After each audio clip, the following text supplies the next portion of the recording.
You're told the difference between rich and poor is talent, or luck, or effort. That's comforting, because it means if you're not rich yet, the story is simple. You just haven't worked hard enough, or the world hasn't been fair to you. But here's the uncomfortable truth. Many people work incredibly hard their entire lives and never escape financial stress. And many rich people didn't start out smarter, more disciplined, or more virtuous. The real difference often shows up much earlier, before the money, before the career, before the success story is written. It shows up in how they think about money when there isn't much of it. Not mindset as motivation, mindset as wiring. Let's rewind. In the late 1990s, a young Jeff Bezos was already financially comfortable. He had a stable, well-paid job on Wall Street. His boss warned him not to quit. His parents didn't understand the idea.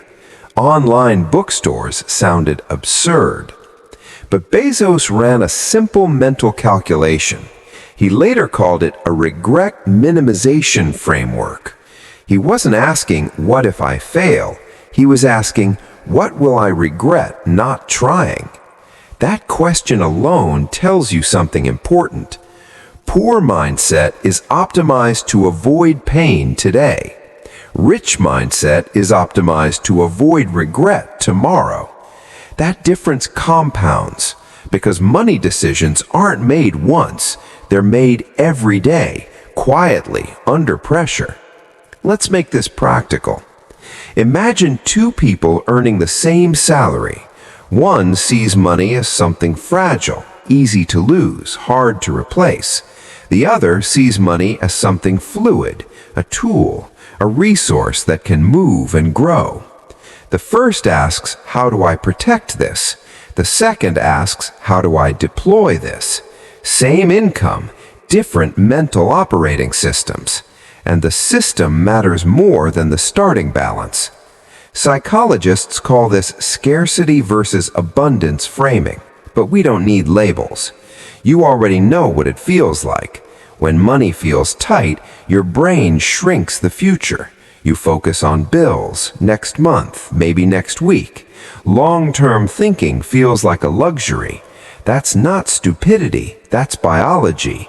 Scarcity hijacks attention. But here's where things get uncomfortable. The behaviors we call poor mindset are often logical responses to unstable environments. If you grew up watching money disappear, you don't trust it. If one bad month could ruin everything, you don't take risks. If debt was always a threat, you fear leverage. And yet, those same instincts become liabilities in systems that reward risk, patience, and delayed payoff. Now flip the perspective. Many rich people grow up around stability. Not wealth necessarily, stability. Bills get paid, systems work. Failure doesn't mean collapse. That environment trains a different psychology. Risk feels survivable. Time feels longer. Money feels recyclable. Warren Buffett didn't start rich, but he started safe. He could experiment, lose small, learn slowly. By his early 20s, he understood something most people never do. Money makes more money when it's left alone. Not because of genius, because of time. Compound interest isn't just math, it's a psychological advantage. Poor mindset needs returns quickly because survival demands it. Rich mindset can wait because survival is assumed. That gap isn't moral, it's structural. And this is where most mindset content lies to you. It pretends thinking differently alone fixes outcomes. It ignores constraints. But it also ignores something else. Mindset doesn't change outcomes instantly. It changes which games you choose to play. Poor mindset optimizes for certainty. Rich mindset optimizes for expected value. Let's say you're offered two choices, a guaranteed small gain today, or a risky opportunity with higher long-term payoff. The poor mindset doesn't choose the small gain because it's stupid. It chooses it because volatility is dangerous. The rich mindset doesn't choose risk because it's brave. It chooses it because volatility is manageable. Same choice, different stakes. Now, zoom out. Look at famous biographies. Oprah Winfrey grew up in extreme poverty, abuse, instability, trauma. Yet one mental shift changed her trajectory. She stopped seeing money as escape and started seeing ownership as leverage.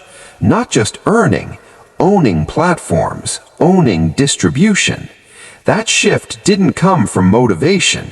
It came from learning how power actually works. Poor mindset focuses on income. Rich mindset focuses on control. That's why salaries feel safe, but cap upside. That's why ownership feels risky, but compounds. It's also why rich people obsess over boring things, taxes, structures, incentives, systems. Not hustle, not grind, not vibes. They want to know where the money flows. Poor mindset asks, how much do I make? Rich mindset asks, what do I own that makes money when I'm not here? That question alone rewires behavior. It changes what you learn, who you listen to, what risks feel acceptable. And now, the part people don't like to hear. Rich mindset is often learned after exposure to capital. Once you've seen money multiply without effort, your beliefs update. Before that, it sounds fake. That's why advice feels hollow, because belief follows evidence, not slogans. But there's one more uncomfortable layer. Many systems are designed to extract value from poor mindset behavior. High-interest debt, short-term consumption, paycheck cycles. They rely on urgency. Rich people aren't immune to these systems. They just interact with different versions of them. Lower interest, longer timelines, better optionality. Same economy, different interfaces. So when people say, just think like the rich, they miss the point. The real question is, what conditions allow rich thinking to work? Time, slack, margin for error.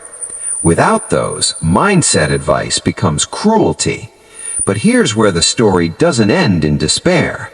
Mindset isn't about pretending risk doesn't exist. It's about changing how you relate to time and control. The shift isn't be confident, it's reduce fragility. Build buffers, lower forced decisions, create breathing room. Because once survival pressure eases, thinking changes naturally. You stop asking how to get through the month.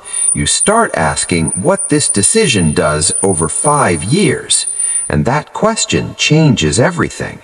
Not overnight, not magically, but structurally. So maybe the real divide isn't rich mindset versus poor mindset. Maybe it's fragile lives versus resilient ones. And the uncomfortable question becomes, in a system that rewards long-term thinking, who actually gets the chance to think long-term?